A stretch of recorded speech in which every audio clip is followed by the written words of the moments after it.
शिव पुराण में शिव जी की लीलाएं हैं, ब्रह्मा पुराण में ब्रह्मा जी के बारे में जानकारी है, और देवी भागवत में माता के बारे में दिया हुआ ज्ञान है।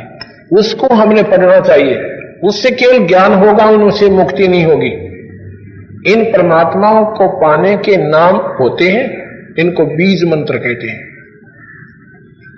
और उन्हीं के आधार पर आप आधारित होगे, पूरे संत के पास जाओगे।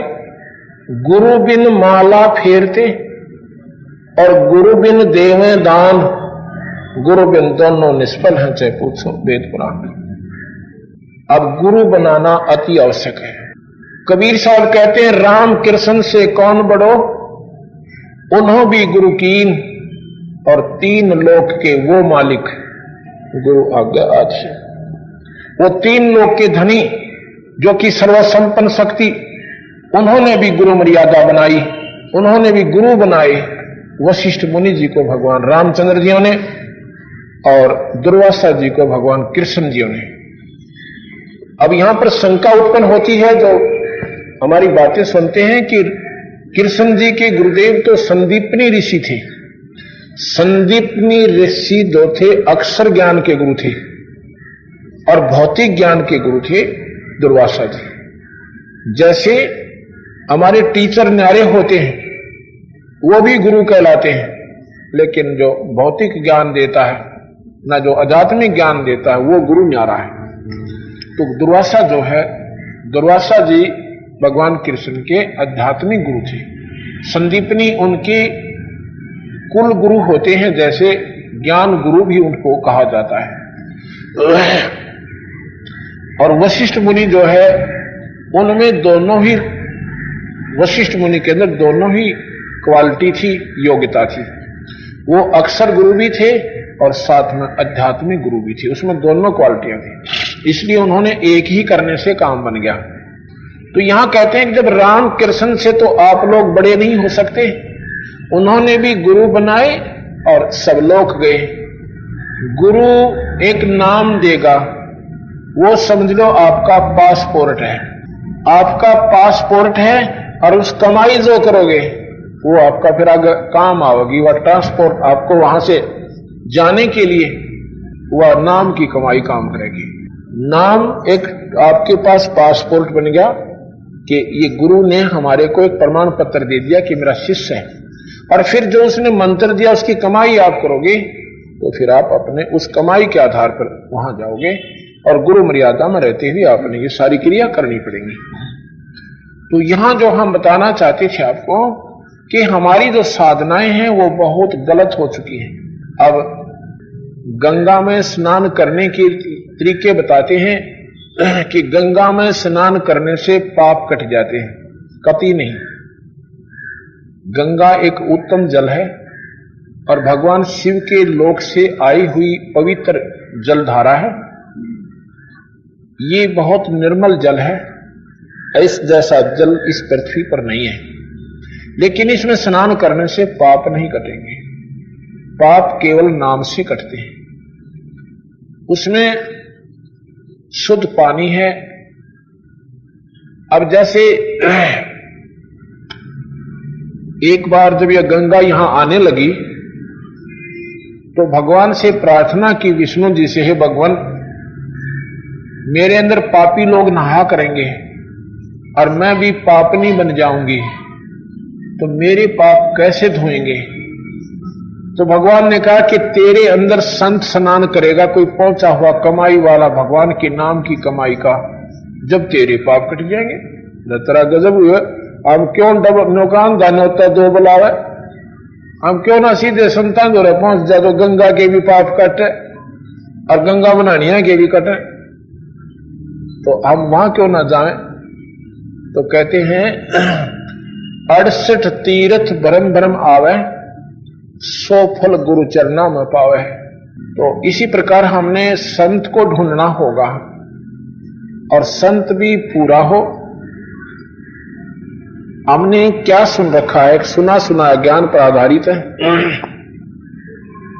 कि सभी संत बराबर हैं, एक जैसी बातें बताते हैं, अच्छा ही मार्गदर्शन करते हैं। ये तो बात ठीक है, ज्ञान कोई और चीज होती है।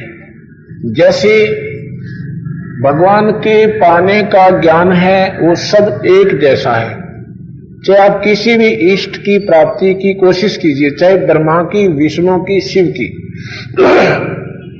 भावे माता की, और चाहे ब्रह्म की, और ब्रह्म से ऊपर एक परब्रह्म या और पूर्ण ब्रह्म की, उसकी जो तरीके हैं, उसके जो भगत के लक्षण है वो एक जैसे होते, और भक्ति के गुण भी सभी बराबर बताएंगे।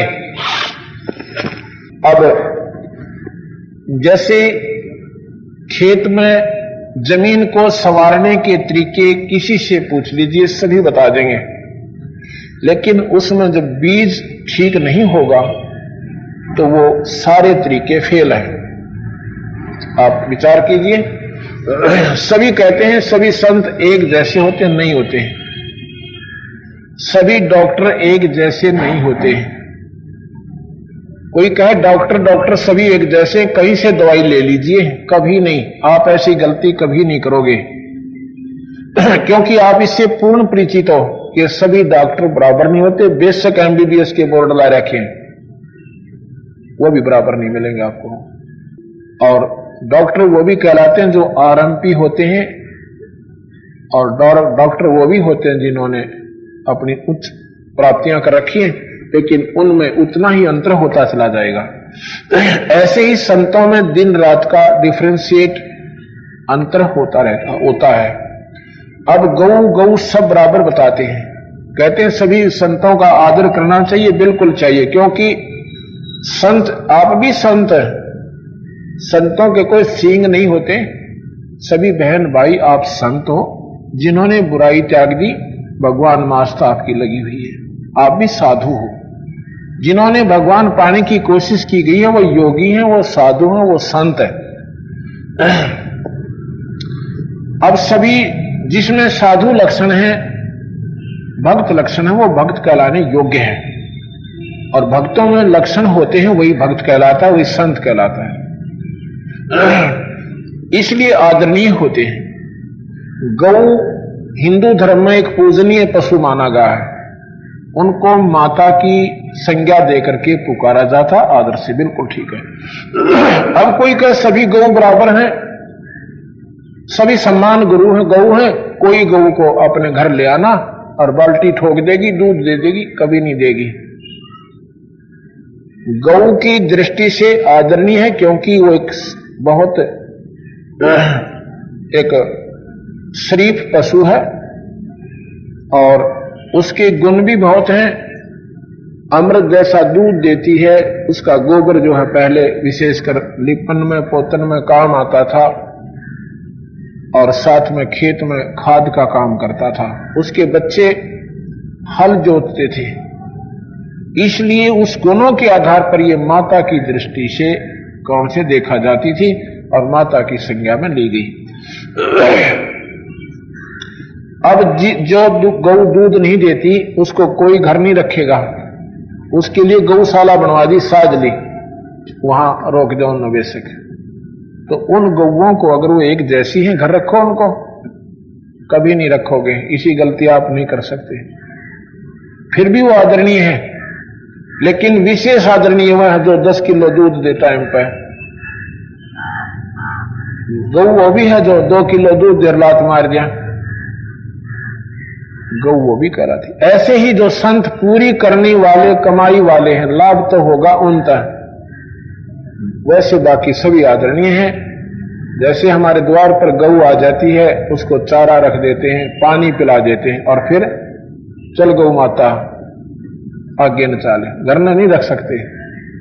ऐसे ही संत द्वार पर आते हैं, खाना खिलाइए, उनको सत्कार दीजिए, और फिर प्रस्थान करने के हाथ जोड़ दीजिए, क्योंकि उनके पास कमाई नहीं है। कमाई वाले संत से आपका काम बनेगा, और गलत गुरु के आसरा लेकर अपना जीवन बर्बाद कर जाओगे तो भी आप निष्फल रहोगे।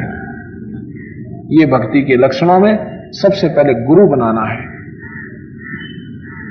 और गुरु के बिना जीव का मुक्ति नहीं होगी। कोई कहता है कि भगवान के दर्शन हो जाए बस, बेड़ा पार हो जा, कति नहीं होगा। भगवान के दर्शन से आपको टेम्परेरी रिलीफ मिलेगी, एक शांति सी मिलेगी, मुक्ति नहीं होगी। मुक्ति होगी भगवान की नाम की पूजा से, गुरु मर्यादा में रहकर पूरी वो अपनी मर्यादा निभाएंगे, उस नाम से मुक्ति होगी। ये प्रकरण हम शाम को सुनाएंगे और बहुत ढंग से सुनाएंगे, ध्यान से सुनना। ये 20 तारीख तक ये समागम है, इसका अवश्य लाभ उठाना चाहिए। विचार सुने सब संतों के, और फिर जब आपका मन, क्योंकि ऐसा नादान आज कोई को नहीं जो भक्ति में जो ट्राई कर रहे हैं, कोशिश कर रहे हैं, सब सोचते हैं, समझते हैं, और जब आपका दिमाग काम करेगा ना, क्यों अब 6 दिन जब सुन लोगे, इन 5-6 दिन, फिर आप उनको वो बाजार से सौदा और भी लेकर आए हुए हो आप, और इस बाजार से इस दुकान से भी लेकर जाओगे, फिर उसको मिलाकर देखोगे घर जाके। ये तथ्यों पर आधारित होगा। शास्त्र मेरे पास रखे हैं सारे के सारे, ये महाभारत, क्योंकि ये मूल शास्त्र है, रामायण, ये क्या नाम है, महाभारत, गीता जी, वेद, ये पुराण, ये कोई मजहब के नहीं है शास्त्र, ये व्यक्ति विशेष के लिए नहीं है। ये कोई न सोचे हिंदुओं के शास्त्र, बिल्कुल नहीं। पहले ना कोई हिंदू था, ना कोई मुसलमान था, ना ईसाई थे, ना सिख थे। उसमें एक ही कल्चर था, आर्य लोग होते थे। वेदों के अनुकूल साधना सारी पृथ्वी मंडल पर होती थी, जो नहीं करते थे वो राक्षस कहलाते थे। ये उस समय के लिखे हुए शास्त्र हैं। बाद में ये मजहब, ये बाद में बने हैं, अपने अपनी डफली, अपना अपना राज बाद में चला है, लेकिन वो शास्त्र भी इनसे मिलते हैं। चारों वेदों से वो मुसलमानों की चारों कतेबों का बहुत मिलता जुलता वर्णन है। इसी प्रकार हम शाम को आपको बताएंगे कि केवल भगवान के दर्शन से मुक्ति नहीं, गुरु बनाने से, नाम की कमाई करने से जब मुक्ति होगी। बोल सतगुरुदेव की। सत्संग में सभी भक्तात्मा सुन रहे थे कि कई भक्तात्माओं की ये धारणा होती है कि परमात्मा के दर्शन करने मात्र से जीव की मुक्ति हो जाती है, उसको सर्वस्व लाभ हो जाता है। ऐसा नहीं है। परमात्मा के दर्शन से शांति होती है, आत्मा प्रसन्न हो सकती है, लेकिन आत्म कल्याण नहीं हो सकता। और दूसरा कि गुरु के बिना जीव का छुटकारा नहीं हो सकता, कोई भी भक्ति आपकी सफल नहीं हो सकती।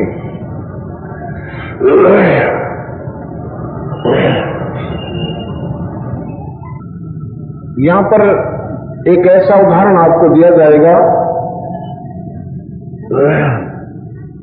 और तीसरा ये है कि जैसे हम पिंड प्रदान करते हैं, कई नादान आत्मा कहते हैं कि आपके व्यक्ति जो देहांत हो गया जिसका, उनका जो है पिंड दान करवा दो, इनकी गति हो जाएगी। चलो गति हो जाएगी, गति से क्या तात्पर्य है कि पिंड दान करने से भूत जोनी छूट जाती है, और फिर वो प्राणी अपने कर्मों के आधार पर 84 लाख जोनियों में चला जाता है। जो भूत ही बन गया वो स्वर्ग में कभी नहीं जा सकता, क्योंकि भूत प्रेत योनि सबसे घटिया योनि है, सबसे खतरनाक ये दुनी है। और जो पितर बन चुके हैं, जो भूत बन चुके हैं, वो फिर उसके बाद 84 लाख दुनियों में जाएंगे। ये बिल्कुल प्रमाणित बात है। तो क्या करते हैं कि पिंड दान करवा दिए और कहते हैं तुम्हारे उसकी मुक्ति हो गई है, गति हो गई है। फिर कहते हैं कि उसके श्राद्ध निकालो, किस लिए? कि उसको स्वर्ग में मिलेंगे। जब एक बात बताओ, जब उसकी गति करा दी तो भूत दुनी में था, उसकी मुक्ति करा दी कि उसकी भूत दुनी छूट गई, उसके बाद वो 84 लाख दुनियों में जाएगा। स्वर्ग में नहीं जाता, स्वर्ग में तो पहले ही चला जाता, उसने जाना होता, उसके ऐसे संस्कार होते थे। उसके बाद फिर कहते हैं इसके श्राद्ध शुरू करो। श्राद्धों की कहां आवश्यकता पड़ेगी कि ये पितरों को प्राप्त होते हैं, ये पितरों को प्राप्त होते हैं। और फिर कहते हैं कि ये देखो ना, ऊपर जब खाना रख देते हैं छत पर, श्राद्धों के दिनों में जो व्यक्ति जिस तिथि को उनका देहांत हुआ था, और फिर कौवा आता उसको खाने के लिए, तो कहते हैं देखो ये कौवा जो है तुम्हारा जो पुरुष था वो कौवा बन गया है, और देखा ना खाना खा गया, इसको भोग लग गया, तुम्हारा श्राद्ध सफल हुआ। यही अज्ञानता हटाने के लिए कबीर साहब ने अपने मत के अपना मत व्यक्त किया, सच्चाई व्यक्त की। इसको कबीर मत सत्संग कहते हैं। कबीर साहब के बताए अनुसार जो आपको मार्गदर्शन किया जा रहा है, वो पिंड दान करने वाला जो व्यक्ति जिस दिन शरीर छोड़ के गया था, उसकी एक तिथि नियुक्त की जाती है। जैसे वो अष्टमी के दिन देहांत होता है, तो आशोज के महीने में उन 16 तिथियों में से अष्टमी चुन ली जाएगी। अष्टमी वाले दिन उसके श्राद्ध निकाले जाएंगे। एक वर्ष में 365 दिन होते हैं। एक दिन उसने श्राद्ध खा भी लिए, हमारे दादा ने या पिताजी ने या दादी जी ने या माता जी ने, क्योंकि वो कौवा बन रहे, तो 364 दिन वो क्या खाएंगे, कभी विचार नहीं किया। यही कबीर साहब इस अंधेरे को हटाने के लिए अपने सतलोक को त्याग कर इस मर्तलोक में आए थे। उन्होंने बताया भाई ये अंधेरा हटाना पड़ेगा।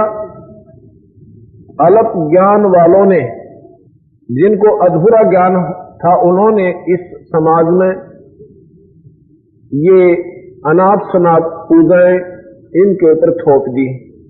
ना तो मुक्ति होती, दुर्गति चौकस हो जाती है। परमात्मा ने मना किया हुआ है कि कोई भी श्राद्ध मत निकालो, पितरों की पूजा मत करो, देवी देवताओं की पूजा मत करो। ये गीता जी में 9वें अध्याय का 25वां श्लोक इसका जीता जागता उदाहरण है, परमात्मा के आदेश का। एक समय की बात है कि कबीर साहब काशी के अंदर गंगा में के ऊपर घूम रहे थे, गंगा के किनारे घूम रहे थे, तो उन्होंने देखा कि कुछ भक्त महात्मा, कुछ पुण्यात्मा क्या कर रही है कि गंगा जल का लोटा भरती है नीचे से पानी का, और सूर्य की तरफ मुख करके ऐसे पानी को उलेड़ रहे हैं और कुछ मंत्र बोल रहे हैं।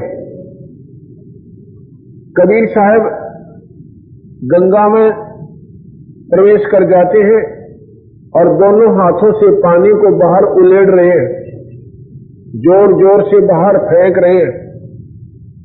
जो व्यक्ति जो अपनी पूजा विधिवत कर रहे थे, मांझ धोकर लोटा और कति 3 बार स्नान करके और फिर पानी सूर्य को डाल रहे थे, दे रहे थे।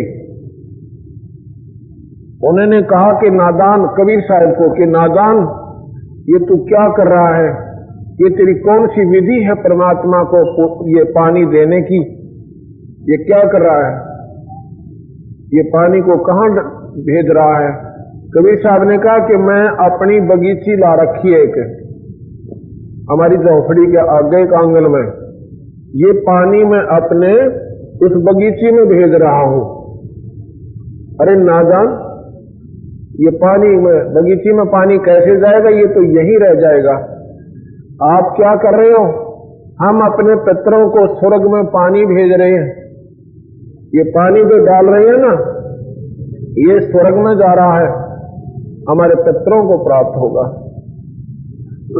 कबीर साहब कहने लगे यहां से लाखों और करोड़ों वर्ष की किलोमीटर यानी कोस की दूरी पर जब तुम्हारे पितरों को यहां डला हुआ पानी जा सकता है, मेरी बगीचे तो यहां से सारी आधा किलोमीटर भी ना पड़ती, वहां तो अवश्य गया होगा।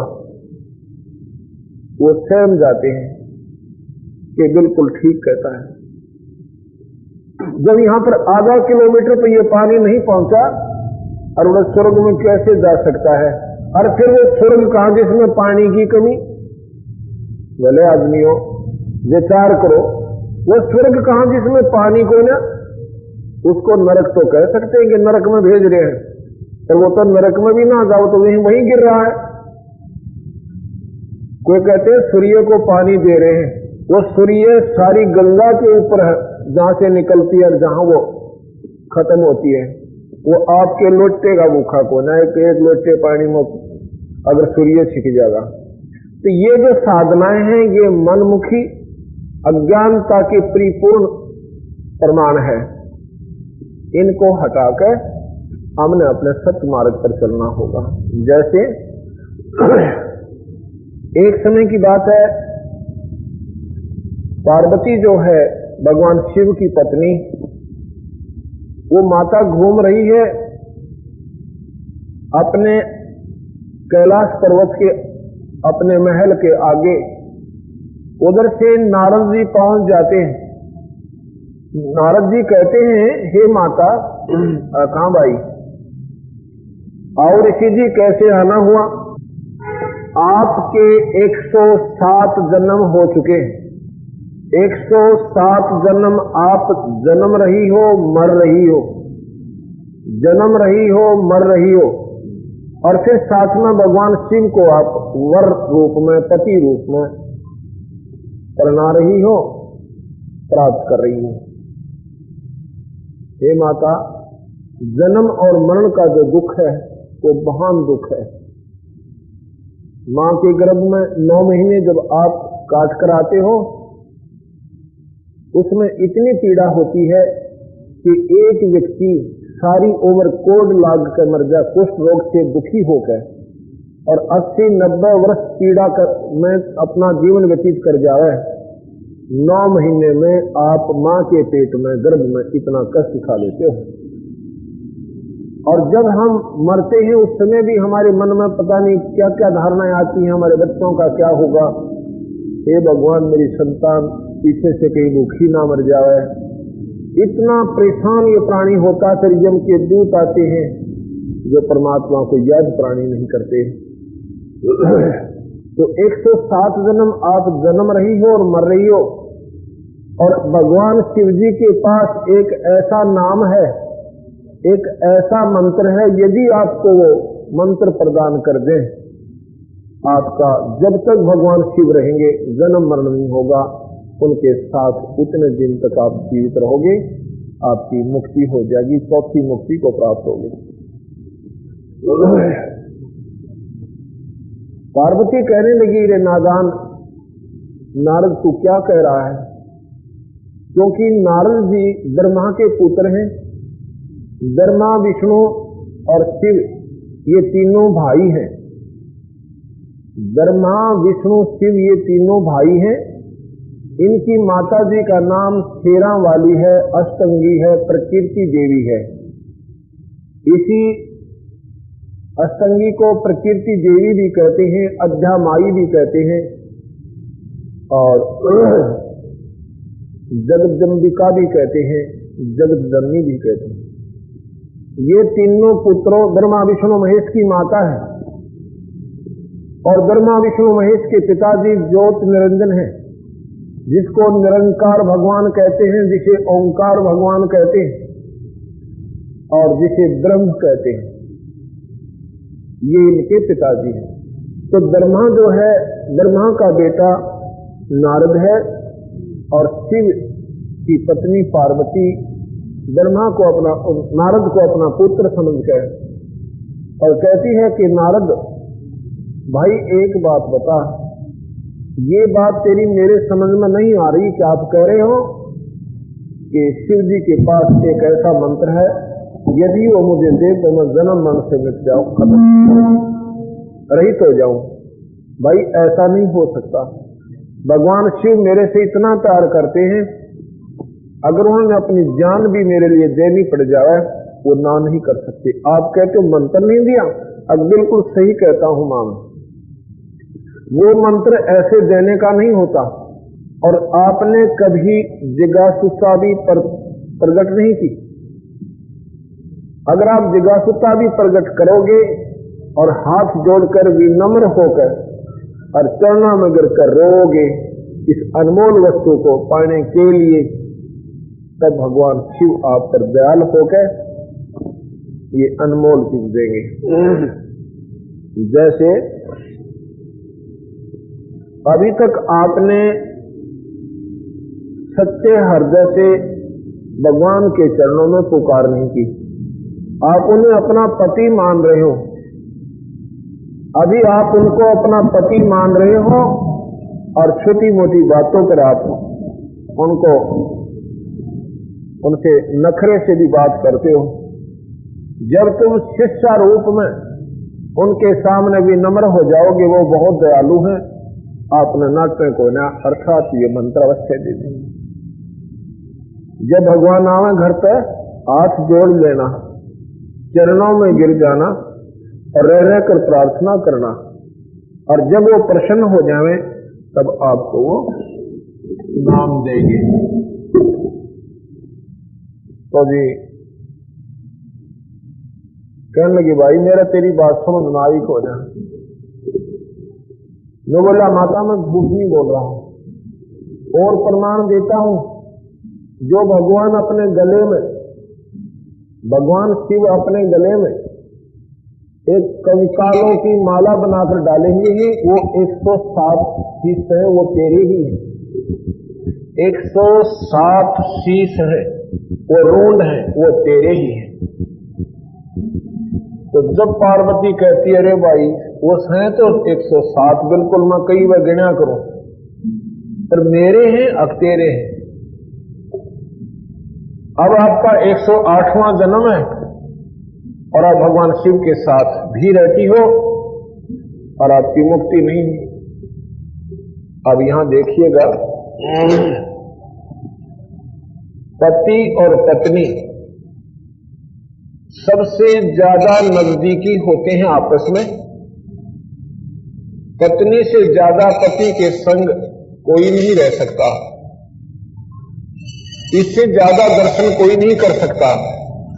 उस पति के साथ रहते हुए, उस परमात्मा के साथ रहते हुए पार्वती की मुक्ति नहीं हुई, दिन रात दर्शन किया करती थी। पार्वती का पीछा भी नाम से छूटा और भगवान शिव को गुरु बनाना पड़ा। पति भी और गुरु भी दोनों रूप में उनको मानती थी और फिर उनका छुटकारा हुआ। कैसे? अब पार्वती को ये बात बड़ी खटकी कि घर में जड़ी रखी हुई और मैं इतनी नीच के उसको प्राप्त करने के योग्य को ना नहीं बन पाई। बहुत रोती है, बहुत रोती है, रो रो कर रुधन मचा देती है। क्योंकि जब हम परमात्मा के लिए तरफते हैं, रोते हैं, आत्मा निर्मल बनती है, आत्मा हमारी साफ हो जाती है, अंतःकरण में जमा मैल कट जाते हैं। कहते हैं नाचे गाहे किन्हें ना मिलिया, जिन मिलिया किन रोए। परमात्मा और जब नाचे गाए हरि मिले तो कौन दुआ गिनोए। अगर नाचने गाने से भगवान मिल जाए कहते फिर कौन रो उसमें परमात्मा को, तो मिनटा में मिल जाए। नाचना गाना तो बहुत आसान है पर रोना मुश्किल है। जब भगवान शिव अपने घर पर आते हैं तो पहले की तरह पार्वती ने वो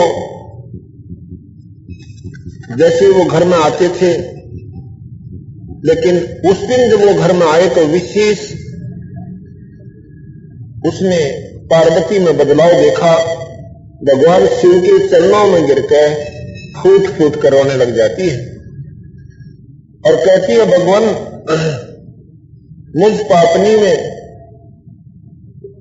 जरूर कोई कमी रही होगी। हे भगवान, आप मुझे जन्मते मरते हुए देखते रहे, आपके सामने मैं प्राण त्याग गई, आपके पास एक वस्तु थी जो मुझे दे देते तो मेरा मरण नहीं होता। हे भगवान, आपने इतनी हिम्मत कहां से आई आप में कि आपने मुझे मरते हुए देखते रहे आप मुझे, और वो मंत्र नहीं दिया। आपके पास एक अमर मंत्र है। और रोती है कि मैं तो नादान थी मालिक, आप तो जान ही जानते। क्या मैं आपके याद नहीं आई जब मैं मरा करती थी? क्या आप रोए नहीं होगे? ये भाई यहां से उठा दो, ये धूप उठा दे यहां से, एक लो ले जाते। तो शिव जी क्या कहते हैं कि पार्वती ऐसी बात नहीं, जब तो मरती थी मैं टक्कर मार मार कर रोता था। एक समय की बात है कि राजा दक्ष के यज्ञ हवन कुंड में आपने प्राण त्याग दिए थे, आत्मदाह किया था। जो समुद्र में जैसे शंखले होते हैं, शंख बजाते हैं ना, इस शंख जैसी सख्त लेकिन उसका आकार न्यारा होता है, एक जीव होता है और उसको सीप बोलते हैं। वो जो सीप होता है, जब उसको मोती बनाना होता है, उसके अंदर एक विशेष प्रक्रिया होती है कि उसका मुंह खुल जाता है, और जब मुंह खुल जाता है वो समुद्र की ऊपरली सतह पर आ जाती है। आकाश के पानी को लेने के लिए समुद्र के पानी से उसका काम नहीं बनेगा, ऊपर ने आकर और अपना मुंह खोल देती है। और ऊपर से अगर उसमें बारिश हो रही हो, जब उसका मुंह खुला हो और ऊपर तो बारिश हो जा, ये इत्तेफाक होता है। उसमें एक ही बूंद लेके और वो वापस सिल जाती है। फिर क्या होता है कि उसमें मोती बन जाता। अगर वो सीप का मुंह बंद हो और कितनी बारिश हो जाए उसमें मोती बने नहीं। ऐसे ही जब हमारे हृदय में परमात्मा को पाने की एक विशेष कसक तड़प उत्पन्न होगी, तब हमारे अंतःकरण की वो मुंह खुल जाता है और उसमें लिया हुआ उपदेश आपके अंदर वो सीप में पहुंचा हुआ पानी यानी स्वाति बूंद की तरह काम करेगा, अन्यथा आपके ऊपर कोई असर नहीं होगा। तो उसमें पार्वती का जो अंतःकरण था वो खिल गया था कमल की तरह, और न्यू बोले अब मैं तुझे नाम दूंगा पार्वती, अब तेरे ये नाम काम करेगा। अगर मैं पहले तुझे बता भी देता तो वेस्ट जाता, व्यर्थ जाता, ये खराब हो जाता, आपको कोई असर नहीं होना था। 78 जन्म गौरी भरमाई, शिव को ऋणमाला गल लाई। 78 जन्म, 108 जन्म तक पार्वती भटकती भ्रमती रही, क्योंकि 107 तो व्यर्थ हो लिए थे और 108वां जन्म उनका चल रहा था। 78 जन्म गौरी भरमाई, शिव को ऋणमाला गल लाई। अर्ध शरीरी देवी गौरा, जिनका थीर बयानी भौरा। क्या कहते हैं? अर्ध शरीरी, अर्धांगी, अर्धांगनी, अर्ध शरीरी देवी गौरा। भगवान पत्नी जो है अर्धांगनी कहते हैं, अर्थात इतना नियरेस्ट घनिष्ठ संबंध होता है पति और पत्नी का, और पत्नी से ज्यादा भगवान के नजदीक साथ और दर्शन कोई नहीं कर सकता। तो यहां क्या कहते हैं? अर्ध शरीरी देवी गौरा, जिनका थीर भया नहीं भौरा। अर्ध शरीरी देवी गौरा, पार्वती गौरी अर्ध शरीरी होती हुई भी उसका थिर नहीं हुआ भौरा। भौर माने ये जीव, थिर माने जन्म मरण से बचा नहीं। कब तक? जब तक उन्होंने नाम नहीं लिया और गुरु रूप में भगवान शिव को नहीं माना। इस एक कथा से आपको 3 प्रमाण मिल रहे हैं कि पार्वती जब मरती थी उसके पिंड भी दान करे थे पर मुक्ति नहीं होती। और जब तक नाम नहीं मिला उसका छुटकारा नहीं हुआ। नारद मुनि उपदेश बखाना, गिरजा सनो मोक्ष पद ज्ञाना। नारद मुनि उपदेश बखाना, बखाना माने बयान किया, वर्णन किया, ये ज्ञान बताया, पार्वती को उपदेश दिया। नारद मुनि उपदेश बखाना, गिरजा सनो मोक्ष पद ज्ञाना। गिरजा, गिरिजा, गिरी माने पर्वत, गिरजा यानी पर्वत की पुत्री, हिमालय की बेटी। हिमालय पर्वत की नहीं, हिमालय एक राजा होता था, उसको गिरजा भी कहते हैं, गिरी माने भी पर्वत होते हैं। नारद मुनि उपदेश बखाना, गिरजा सनो मोक्ष पद ज्ञाना। हे गिरजा, हे पार्वती, मोक्ष पद ज्ञाना, मुक्त होने की पद, पद माने पद्धति, वे ऑफ वर्शिप मैं तुझे बताता हूं और ये मैं तुम्हें ज्ञान देता हूं। सुन हे देवी गौरा माई, 68 तीर्थ पर भी नाई। पार्वती, देखो कितनी गहरी बात गरीबदास जी यानी कबीर साहब बताते हैं। 68 तीर्थों पे भी पार्वती जाती थी नहाने के लिए और फिर भी जन्म मरण उसका छूटा नहीं।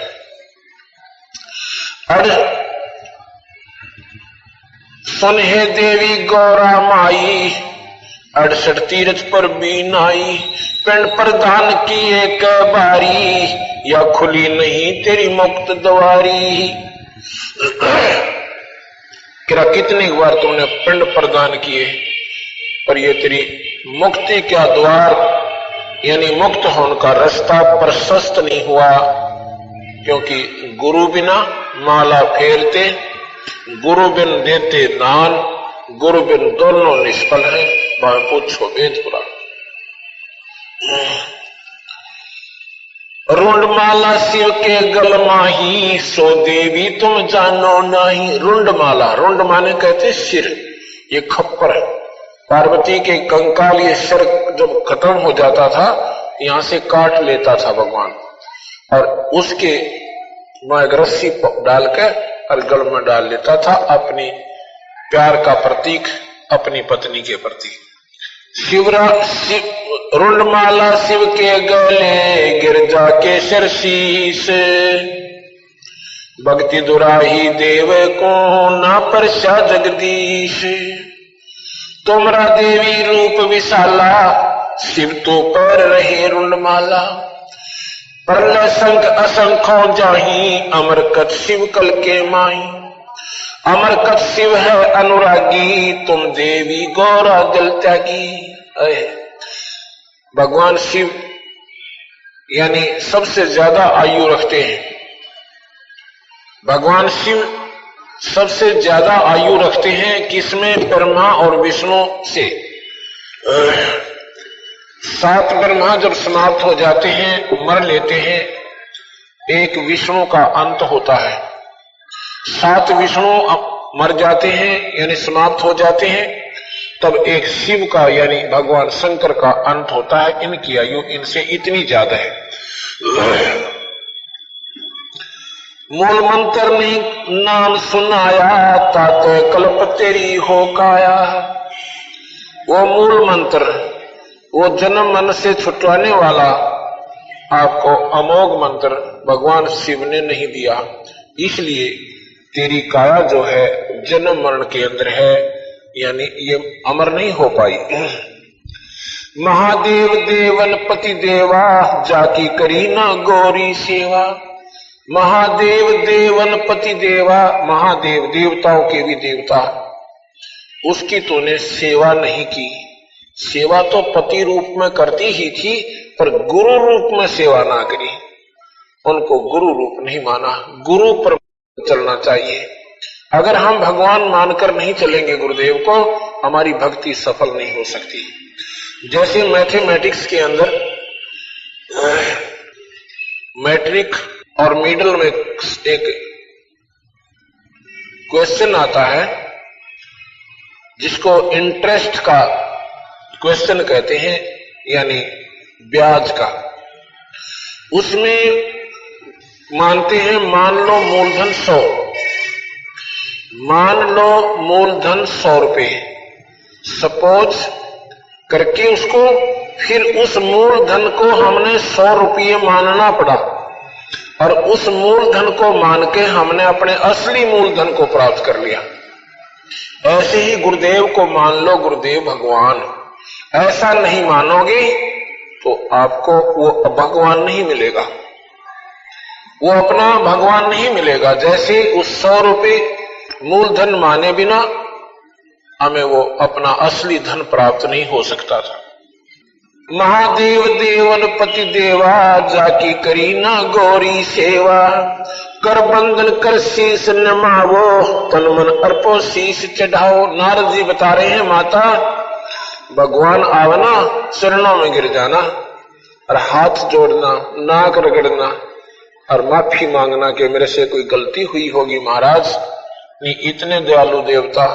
और अपनी पत्नी की जान बचाने की खातिर इंसान अपनी जायदाद बेच सकता है, अपना सर्वस्व धन लगा सकता है और जो है, लेकिन वो नाम नहीं दिया उन्होंने। क्यों नहीं दिया? कि ये इतना अनमोल चीज है और ऐसे देने से ये काम भी नहीं करता। गरीबदास जी कहते अति अधीन दीन हो प्राणी, और जाको कहना ये अकथ कहानी। नाम लेने के लिए तरीका होता है, नमस्कार करे, प्रणाम करे और बड़े प्यार से प्रार्थना करे, हे गुरुदेव यदि ये आपका बच्चा इस योग्य हो कि मैं आपका की दीक्षा लेना चाहता हूं तो प्रदान कीजिए। इतना विनम्र भाव से यदि आप गुरुदेव से प्रार्थना करोगे और फिर आपको उपदेश दिया जाएगा तो उपदेश आप में समावेश होगा, अर्थात आपके ऊपर वो पूरा असर करेगा। शिव है मोक्ष मुक्ति के दाता, तो से भेद कहूं गौरी माता। चरण कहो चिंता मन केरा, तात प्राण अभय हो तेरा। कमल रूप देवी दिल कीन्या, कमल रूप देवी दिल कीन्या। नारद मुनि उपदेशी चीन्या, जद आए शिव मंगल अवधूता। देवी चरण लिए सतरूपा। क्या कहते हैं बंदी छोड़ के जब भगवान अवधूत कहते हैं उस महापुरुष को, महात्मा को केवल एक तहमंद यानी एक चद्दर बांध राखी हो, वो भी गोड्या तक, घुटनों तक, और ऊपर भी नंगा रहते हो और घुटनों से नीचे भी नंगे रहते हो, उन महात्माओं को अवधूत कहते हैं।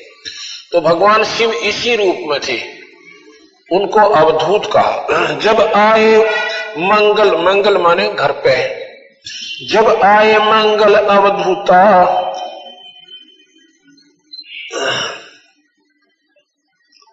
जद आए मंगल अवधूता। देवी शरण लिए सतरूपा।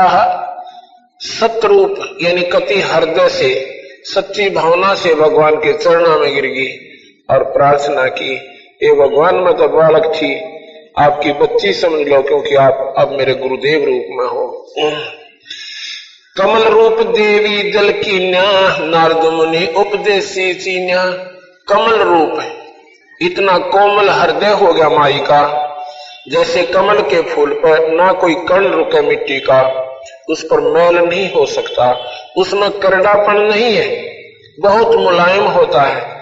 ऐसा हृदय जब मां का हो गया। कमल रूप देवी दिल कीन्या, नारद मुनि उपदेशी चीन्या। अब सत्संग आप सुनोगे, आपके हृदय में परमात्मा पाने की एक उमंग उठेगी। वो हम आपके हृदय में जो विकार थे, अज्ञानता थी, वो साफ हो जाएगी सत्संग के सुनते, और फिर हृदय में कसक उठती है और फिर आप नाम लेने की सोचोगे। जब हमारे मैल कट जाएंगे, हमारे पाप नरमा जाएंगे, जब हमें भगवान की तरफ नाम लेने की रुचि बनेगी, नहीं तो नहीं बनेगी। जब तक हमारे ऊपर पाप प्रभावी रहेंगे, इतने हम नाम की सोच भी नहीं सकते और विचार भी नहीं कर सकते, क्योंकि वो पाप कर्म ना जाने कहां ऐसी कोबद करवा देगा और फांसी की सजा दिवा दे। इसलिए अपनी चेष्टा करनी चाहिए, सत्संग ज्यादा से ज्यादा सुनकर जल्दी से जल्दी उपदेश लेकर अपना कर्म शुरू कर देना चाहिए। इस श्वास का नहीं भरोसा कब खत्म हो जाए। एक श्वास आता है, दूसरा आने की कोई उम्मीद नहीं है। कमल रूप देवी जल कीन्या, नारद मुनि उपदेशी चिन्या, चरण पकड़ रोवत है बाला, मोरे शीश किए रुंडमाला। के बोले भगवान चरणा में पड़ के वो बाला यानी पार्वती रोती है। अन्यों कहे भगवान ये मेरे सिर और आपने गले में डाल रखे, मोसे भक्त दुरावी देवा, मैं जानी ना तुम्हारी सेवा। हमारे से आपने भक्ति को छुपा के रखा, मैं आपकी सेवा नहीं जान पाई, मैं ये नहीं समझ पाई कि आप कैसे प्रसन्न होगे, क्योंकि मुझे ज्ञान नहीं था। मैं अबला हूं बाला भोरी, पार निभाओ हमारी डोरी। क्या बोले? मैं बाला हूं अबला भोरी, मैं अबला हूं बाला भोरी।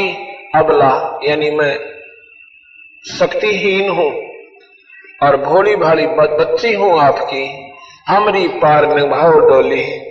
हमारी जो नैया को ये भगवान पार करो। हे गुरुदेव, अब गुरु रूप में भगवान को देखती हुई पार्वती विचार कर रही है और प्रार्थना भी कर रही है साथ में भगवान शिव से। मूल मंत्र महबूब पूर्व जन्म की कथा सुनाओ, मूल मंत्र शिव हम गौराओ। बोल रही भव सागर हम ही, मोक्ष मुक्ति के दाता तुम ही। शिव पकड़ तुम शीश पकड़ सुन देवी बाता, को उपदेशी मिला विधाता। भगवान शिव जब वह रो रही थी ना चरणों में गिर के, ऐसे सिर पे हाथ रख के पार्वती को ऊपर न मुंह करवाते हैं और कहते हैं न्यों बता पार्वती, ये तेरे दिमाग की बात को ना, तेरे को किसने बताया ये कहानी कि मेरे पास ऐसी अनमोल चीज है। शीश पकड़ सुन देवी बाता, को उपदेशी मिला विधाता। ये तो नाही ज्ञान तुम्हारा, हम सुभेद कहो परवारा। गिरजा कह सुनो शिव स्वामी, तारण तरण आज धन गण नामी। नारद मुनि उपदेश संबोधम, दीना ज्ञान ध्यान परमोदम। पार्वती ने बोली जी मैंने भगवान और नारद जी आए थे, मुझे बता कर गए हैं, उन्होंने मेरे से उपदेश संबोधम, इस भक्ति के बारे में मुझे संबोधित किया, ये ज्ञान मुझे उन्होंने बताया। शिव समर्थ बोले हैं जब ही, गौरी ज्ञान सुनाया तभी। कोट कल्प पर ले जुग बीती, ज्ञान ध्यान सभी पर चीती। तुमरा मन नारद मुनि फेरा, सुनो ज्ञान तुम गौरी मेरा। बनखंड चलो गौरी दीवानी, पंछी सुने ना हमारी वाणी। जब शिव कर से लाई तारी, उड़ गए पंछी नर और नारी। जहां एक सूखा तरवर था क्या, शिव को आसन तावा रखा। जहां एक गंध अंड तिसमाही, जिस जानत है समर्थ साही। जुग असंग कल्प भर माया, पूर्व जन्म कोई पिछला आया। तब अब तुम सुनो गौरी मेरा गाना, आसन मुख कोट कर कोट ईशाना।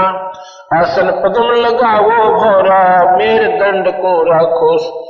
आसन पदम लगाओ गौरा, मेरे दंड सोदा कर भोरा।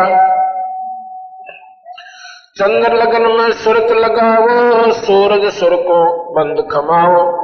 गौरी आदि गणेश मनाओ, किलियम किलियम ध्यान लगाओ। देखो कितनी गहरी बात गरीबदास जी महाराज बता रहे हैं कि भगवान शिव के बोले कि पार्वती ईब मैं तुझे नाम दूंगा, अब तेरे में वो उमंग होगी जिसकी मुझे आवश्यकता थी। अब बिना संवारे हुई जमीन में कोई बीज बो दे वो हो को ना, वो उगेगा नहीं। सत्संग के माध्यम से पहले अंतःकरण को साफ किया जाता है और जो पुण्य आत्मा होती है एक का दो सत्संग सुनकर बिल्कुल तैयार हो जाती है कि उपदेश अवश्य लेना चाहिए, गुरु अवश्य बनाना चाहिए। तो भगवान शिव कहते हैं कि चल पार्वती, ये इतना अनमोल मंत्र है, आम व्यक्ति के सामने नहीं बताया जा सकता।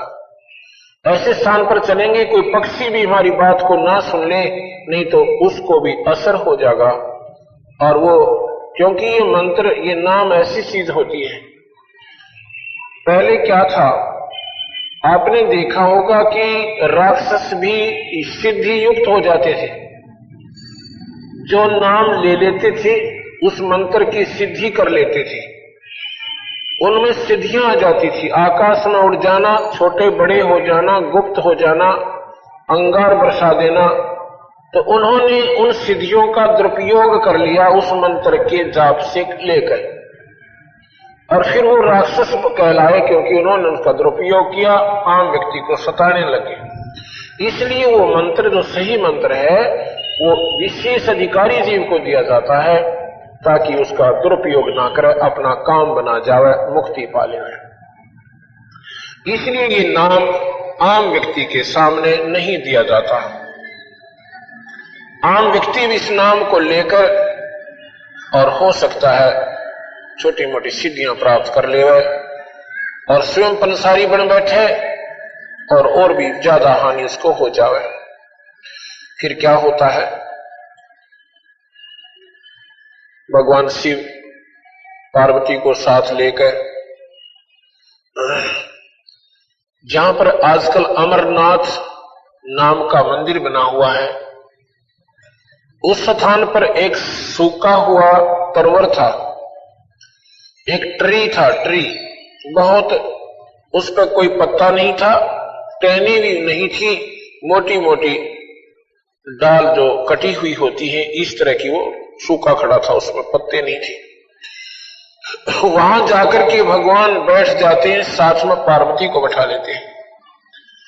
वहां क्यों बैठा कि इसमें कोई पक्षी आएगा तो हमें नजर पड़ जाएगा और उसको हम भगा देंगे, ये मंत्र सुनने नहीं देंगे। ऐसे स्थान पर पहुंच गए, वहां पर चारों तरफ बर्फ ही बर्फ है, आम को जीव वहां जा नहीं सकता कि, और पक्षियों का डर था कि वो आ सकते हैं। फिर उन्होंने क्या किया कि 3 तारी बजाई, ऐसे भगवान शिव ने 3 जब तारी बजाई तो जितने भी वहां पक्षी थे सारे उड़ गए। इतनी जोर की आवाज हुई, भयंकर आवाज, जैसे बिजली कड़का करे। और उसमें जो अंडों में बच्चे भी थे, वो भी जो अंडी थी उनमें बच्चे बनकर उठ गए। उसी वृक्ष की खोगर में एक अंडे तोते का गंदा अंडा पड़ा हुआ था,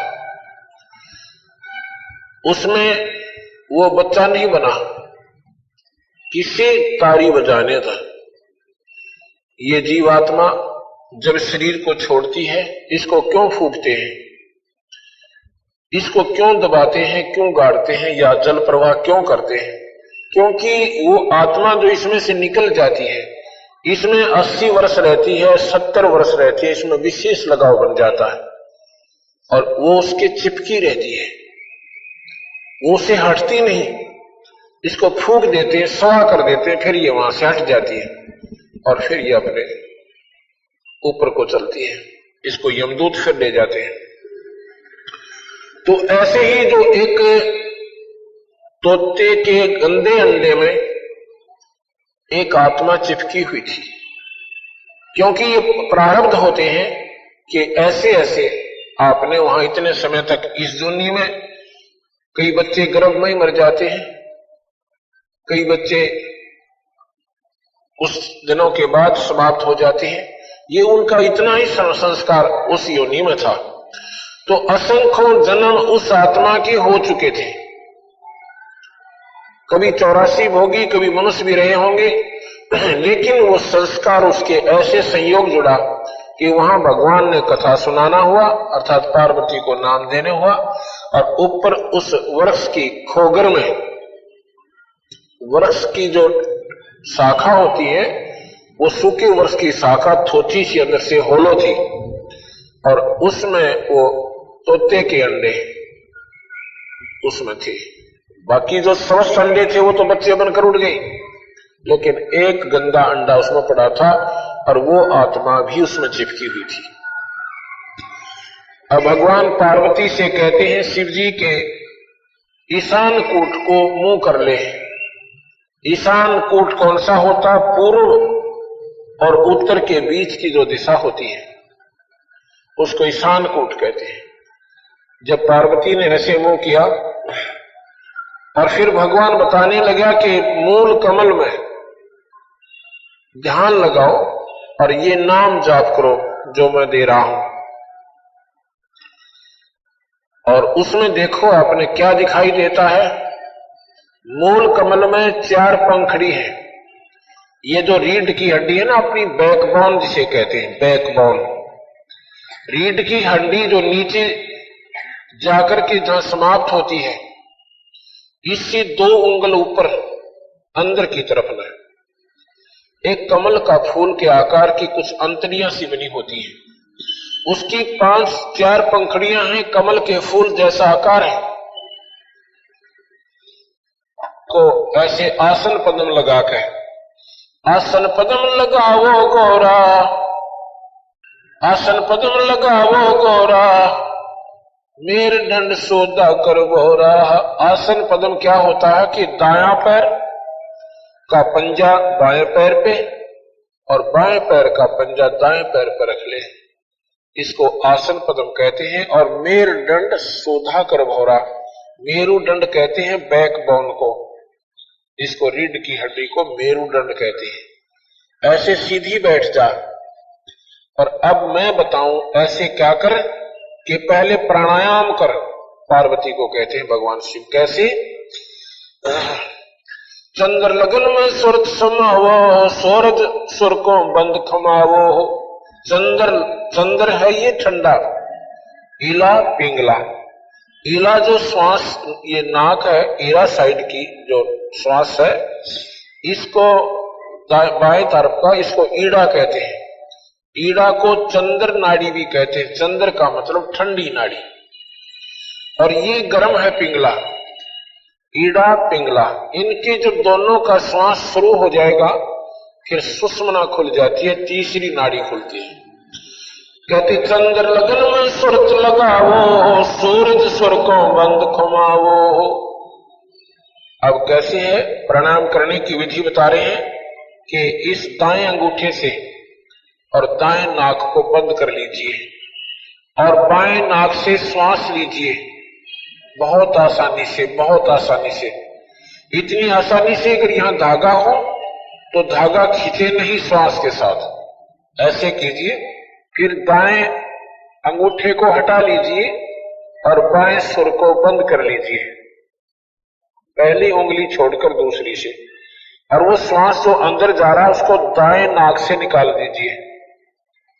फिर दाएं से वापस लीजिए। अब मैं बोल रहा हूं समझाने के लिए, नहीं, प्रणाम दूसरे ढंग से होता है।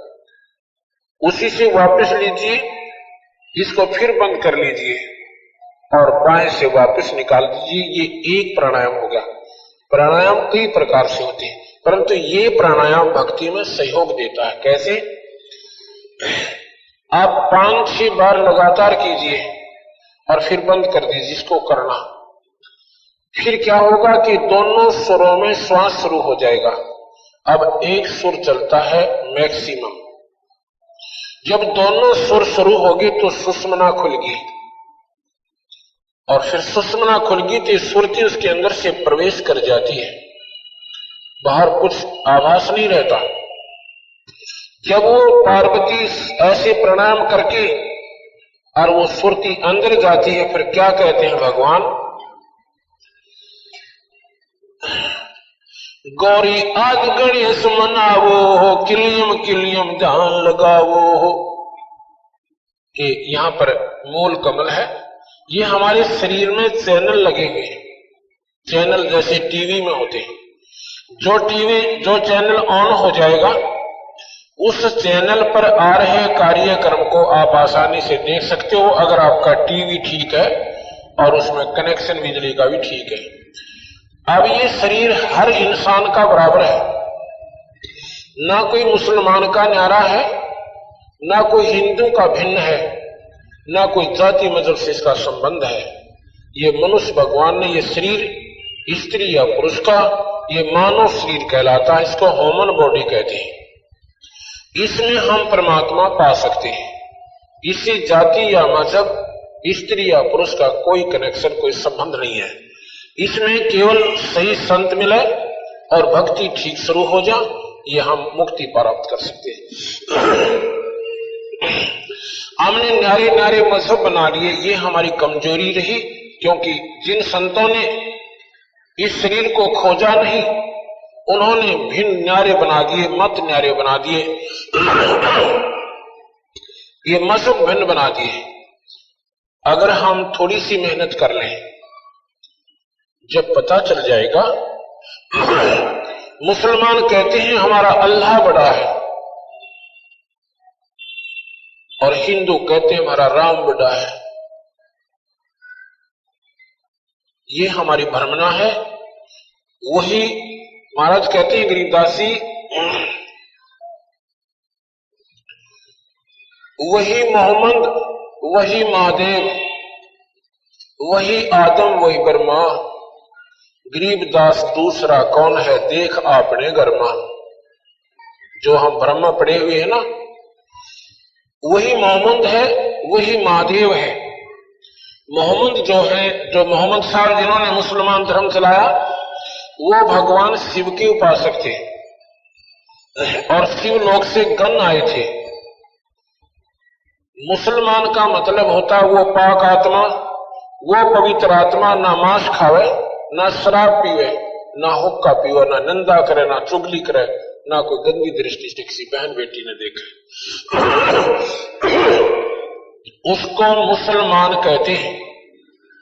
मुसलमान जो मांस छूहे नहीं और मांस भखे सो गोला। मुसलमान वो है जो मांस का हाथ भी ना लावे, और जो मांस खाते हैं वो मुसलमान नहीं है, वो पवित्र आत्मा नहीं है। इसका प्रमाण कहां देते हैं बंदी छोड़? कहते हैं कि तुम थोड़ी सी मेहनत करो, अपने इस घर में, इस महल में, शरीर में देखो, ये सबके चैनल लगेंगे। हमारे अंदर एक मूल कमल है, रीढ़ की हड्डी, बैकबोन, इसकी अंदरली साइड में जैसे छिपकली आपने देखी होगी जो दीवारों पर चिपकी हुई चलती है, उसके नीचे का हिस्सा जो होता है, ऐसा हड्डी के बिल्कुल साथ साथ एक मांस के ऊपर एक कांचली सी ऐसी प्लास्टर सा हो रहा है, और फिर उसके बीच में एक बिल्कुल बहुत बारीक बारीक सा, जहां पर वो कमल बने हुए हैं, उनमें पार्टीशन है, उनमें नारा नारा हिस्सा बना हुआ है। 2 उंगल ऊपर रीढ़ की